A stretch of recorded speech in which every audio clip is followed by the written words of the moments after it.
Hello friends, ఎలా ఉన్నారు? నేనైతే చాలా చాలా చాలా బాగున్నాను. మీరు కూడా ఇంకా బాగుండాలని కోరుకుంటున్నాను.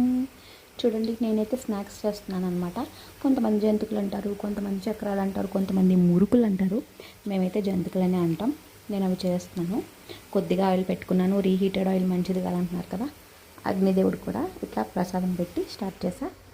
చూడండి, కరెక్ట్గా డబ్బాడైనాయి. అది లాస్ట్ బ్యాచ్ అనమాట. బియ్య పిండిలో కొంచెం పుట్నాల పప్పు, కలోంజి, నువ్వులు, ఉప్పు, కారం వేసి చేశాను. 100 గ్రామ్స్ బటర్ వేసాను. వేడి నీళ్ళతో కలిపాను. చాలా చాలా చాలా బాగా వచ్చాయి. ఎంత గుల్లగా వచ్చాయంటే షాప్ స్టైల్లో, స్వీట్ షాప్లో ఎలా చేస్తారో అలా వచ్చాయి. చూడండి, ఇలా అంటున్నాను, అలా ఇరిగిపోతున్నాయి. ఎంత బాగా వచ్చాయి కదా. మీరు కూడా ట్రై చేయండి. ట్రై చేస్తుంటే కామెంట్ చేయండి. ప్లీజ్ సబ్స్క్రైబ్ చేసుకోండి. Last batch. Bye friends, have a nice day. Thank you for watching my video. Bye friends, bye bye.